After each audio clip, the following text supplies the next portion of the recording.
अस्सलाम वालेकुम। आप सब लोग कैसे हैं? उम्मीद है सब अच्छे होंगे। इस तरह के सेंटेंसेस हम डेली यूज़ में अक्सर बोलते हैं ना। मेरे सामने ज़्यादा मत बोलो, आपकी कामयाबी के पीछे कौन है, पीछे मत रहो वरना खो जाओगे। तो इस तरह के सेंटेंसेस को बनाने के लिए क्या सेंटेंस स्ट्रक्चर यूज़ होंगे, चलें देख लेते हैं।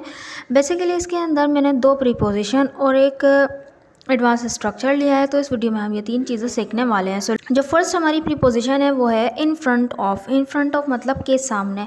इसको हम किस तरह से यूज़ करेंगे चलें देखते हैं। सबसे पहले आएगा, देखें इसमें सब्जेक्ट, उसके बाद आएगी हेल्पिंग वर्ब, हेल्पिंग वर्ब के बाद आएगी मेन वर्ब, हेल्पिंग वर्ब में मेन वर्ब बिल्कुल सेंटेंस के अकॉर्डिंग आएगी और सब्जेक्ट भी जाहिर सी बात है। उसके बाद आएगा इन फ्रंट ऑफ।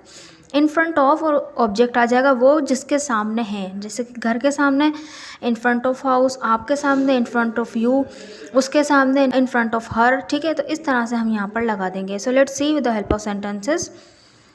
अब मैं उसके सामने कभी नहीं जाऊंगी, अब मैं उसके सामने कभी नहीं जाऊंगी। फ्यूचर इंडेफिनिट का ये सेंटेंस है, बनेगा किस तरह से, now I will never go in front of him. Will आ गया हमारा हेल्पिंग वर्ब, फिर उसके बाद आया गो मेन वर्ब और नेवर तो एडवर्ब है। ठीक है, I will never go in front of him, उसके सामने तो इन फ्रंट ऑफ हिम, उसके सामने नहीं जाऊंगी। नेक्स्ट सेंटेंस, मेरे सामने ज़्यादा मत बोलो, मेरे सामने ज़्यादा मत बोलो। तो ये है हमारा इम्पेरेटिव सेंटेंस। तो यहाँ पे देखें किस तरह बनेगा, don't talk too much in front of me, मेरे सामने तो इन front of me, don't talk too much in front of me. Next sentence, जल्दी आ जाओ वो मेरे सामने है, जल्दी आ जाओ मेरे सामने है, बोलेंगे come fast he is in front of me, come fast he is in front of me. ठीक है, ही आया सब्जेक्ट, क्योंकि ये प्रेजेंट सिंपल का नॉन एक्शनेबल सेंटेंस था। ही आया सब्जेक्ट, उसके बाद आ गया is helping verb, main verb यहाँ पे था नहीं तो नहीं लिखा, उसके बाद आ गया इन फ्रंट ऑफ के सामने के लिए, और मी यानी मेरे सामने तो इन front of me. Come fast तो जल्दी आ जाओ के लिए है। नेक्स्ट सेंटेंस इज वो शीशे के सामने बैठ गई, पास्ट इंडेफिनिट का सेंटेंस है। तो सेंटेंस बनेगा she sat down in front of the mirror. She sat down किसके सामने बैठी है, शीशे के, तो इन फ्रंट ऑफ के बाद आ गया the mirror. Okay, in front of the mirror, she sat down in front of the mirror. I hope आपको इन फ्रंट ऑफ का यूज़ समझ में आया होगा। तो this sentence is for you, मैं तुम्हारे घर के सामने खड़ा हूँ, मैं तुम्हारे घर के सामने खड़ा हूँ, तुम कहाँ हो।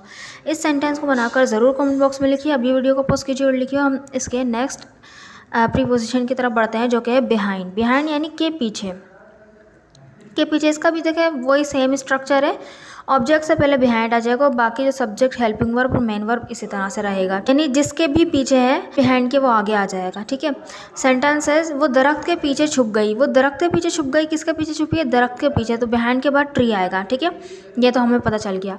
अब छुप गई, ये हमारा जो टेंस है वो है पास्ट इंडेफिनिट का, वो छुप गई। तो यहाँ पर क्योंकि पास्ट सिंपल में हम क्या होता है, सब्जेक्ट के बाद हेल्पिंग वर्ब नहीं आता बल्कि मेन वर्ब आती है डायरेक्ट, वो भी सेकंड फॉर्म वर्ब की। तो हम बोलेंगे she hid behind a tree, she hid behind a tree. Hid hide की सेकंड फॉर्म है। ठीक है, नेक्स्ट सेंटेंस इज आपकी कामयाबी के पीछे कौन है। सो ये एक हमारा क्वेश्चन है। क्वेश्चन किस तरह से बनेगा, वो भी WH फैमिली का।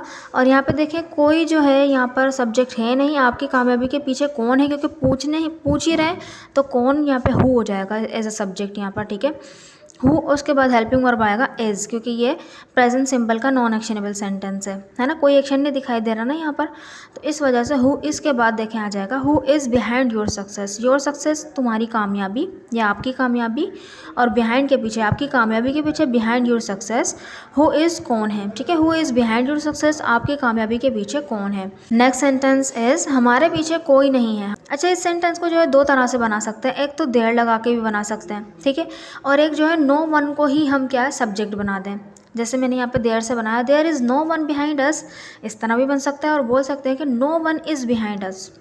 ठीक है, नेक्स्ट सेंटेंस है हमारी कामयाबी के पीछे कोई ना कोई तो होता है, कोई ना कोई तो होता है, ये हम देयर इज से ही बनाएंगे, बोलेंगे there is someone behind our success, there is someone behind our success, there is someone, कोई ना कोई तो होता है, बिहाइंड के पीछे, किसके पीछे, हमारी कामयाबी, आवर सक्सेस। ठीक है, बिहाइंड आवर सक्सेस यानी हमारी कामयाबी के पीछे there is someone behind our success, हमारी कामयाबी के पीछे कोई ना कोई होता है। सो आई होप आपको बिहाइंड का यूज़ भी समझ में आया होगा।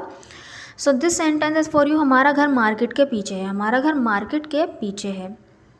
इस सेंटेंस को बनाकर ज़रूर कमेंट बॉक्स में लिखिए। हम जो है बिहाइंड के एडवांस स्ट्रक्चर की तरफ बढ़ते हैं, यानी कि किसी से पीछे रह जाना, इस तरह का सेंस। तरक्की में पीछे रह जाना, किसी भी चीज़ में पीछे रह जाना, या कोई चल रहा है, चलते चलते कोई पीछे रह गया आपके, वो भी पीछे रह जाना, या आप पीछे रह गए, तो जब भी हम लेग बिहाइंड का यूज़ करेंगे, लेग बिहाइंड के पीछे रह जाना। इसका देखें स्ट्रक्चर क्या होगा। सबसे पहले आएगा सब्जेक्ट, यहाँ पे भी आएगा हेल्पिंग वर्ब। देखें अब क्योंकि यहाँ पे मेन वर्ब क्यों नहीं लिखा, क्योंकि लेग ही एज मेन वर्ब यहाँ पे यूज़ हो रहा है। ठीक है, लेग जो है एज मेन वर्ब यूज़ हो रहा है, यानी अगर सेंटेंस में इसकी फॉर्म्स चेंज हो रही होंगी तो फॉर्म्स इसी की चेंज होंगी, लेग की। यानी लेग की जो थर्ड फॉर्म और सेकंड फॉर्म होती है वो लेग्ड हो जाती है, LAGGED लेग्ड, और फिर ING होगी तो लैगिंग हो जाएगी, LAGGING लैगिंग, और लेग्स हो जाएगी LAGS लेग्स, अगर प्रेजेंट इंडेफिनिट की बात हो रही होगी। ठीक है, फिर वही देखें बिहाइंड आएगा और ऑब्जेक्ट जिसके पीछे रह गए। ठीक है, ऑब्जेक्ट आ जाएगा। अब देखें लेग की जगह जो है हम जो है बेसिक में लीव भी यूज़ कर सकते हैं और फॉल का भी यूज़ कर सकते हैं, यानी लीव बिहाइंड या फॉल बिहाइंड। इसका मतलब भी हो जाता है कि पीछे रह जाना। ठीक है, सेंटेंसेस तुम हमेशा पीछे रह जाते हो, तुम हमेशा पीछे रह जाते हो, प्रेजेंट सिंपल का टेंस है तो बनेगा you always leg behind, you always leg behind. You के साथ क्योंकि वर्ब में कोई चेंजेस नहीं होती, वर्ब की फर्स्ट फॉर्म ही रहती है, इसलिए यहाँ पे लेग लेग ही रहा। अगर यहाँ पे थर्ड पर्सन सिंगुलर नहीं शी होता, अगर होता वो हमेशा पीछे रह जाती है तो होता शी ऑलवेज लेग्स बिहाइंड, फिर लेग में एज लग जाता। ठीक है, इसको हम लीव से भी बना सकते हैं, यू ऑलवेज लीव बिहाइंड, या यू ऑलवेज फॉल बिहाइंड भी बोल सकते हैं।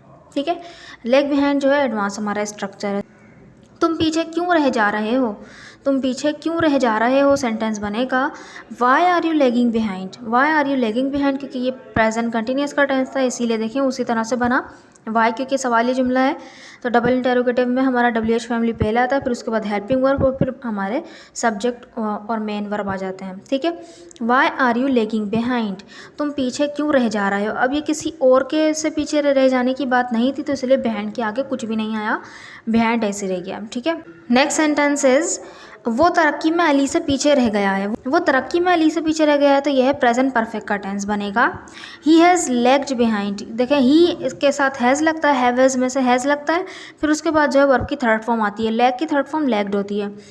He has legged behind Ali. ठीक है, अली से पीछे रह गया, बिहाइंड अली, इन प्रोग्रेस तरक्की में, he has legged behind Ali in progress. ठीक है, नेक्स्ट सेंटेंस पीछे मत रहो वरना खो जाओगे, पीछे मत रहो वरना खो जाओगे, सेंटेंस बनेगा डोंट लेग बिहाइंड और you will get lost, don't leg behind और यू विल गेट लॉस्ट, यानी तुम खो जाओगे वरना तुम खो जाओगे। ठीक है, और की जगह हम अदरवाइज़ का भी यूज़ कर सकते हैं और एल्स का भी यूज़ कर सकते हैं, और सिर्फ और का भी यूज़ कर सकते हैं, ये भी वरना का सेंस देता है। सो आई होप आपको ये स्ट्रक्चर समझ में आए होंगे और आपके कुछ नॉलेज में भी इस वीडियो ने इजाफा किया होगा। So this sentence is for you, हम उनसे पीछे नहीं रहना चाहते, हम उनसे पीछे नहीं रहना चाहते। इस सेंटेंस को बनाकर ज़रूर कमेंट बॉक्स में लिखिएगा और ये भी बताइएगा आपको वीडियो कैसी लगी। अगर आपको वीडियो अच्छी लगी है तो चैनल को ज़रूर सब्सक्राइब भी कर दीजिएगा और वीडियो को लाइक भी कर दीजिएगा। Thank you so much.